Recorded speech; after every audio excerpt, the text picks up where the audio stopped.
আজ রবিবার, তো আমার বাপির ছুটির দিন। আর ছুটির দিন মানেই রবিবার ভুঁড়ি ভোজ, মানে বাজারে এমন কোনো আনাজ থাকে না যেটা বাপি বাজার করে না।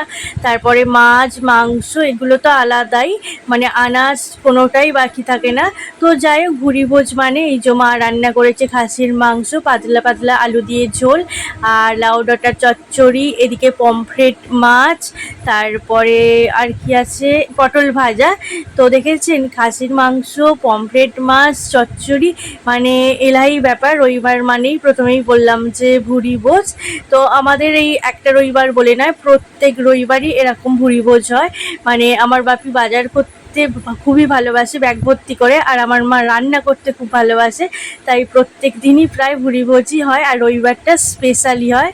তো যাই হোক, এই যে আমি এখন খেতে বসে পড়েছি, স্টার্টও করে দিয়েছি। প্রথমে পটল দিয়ে খেলাম, তারপর একটু চচ্চড়ি খেলাম, আর এখন এই যে খাসির মাংস দিয়ে খাচ্ছি। তো যাই হোক, ভিডিওটা যদি ভালো লেগে থাকে একটা লাইক, কমেন্ট আর সাবস্ক্রাইব করবেন।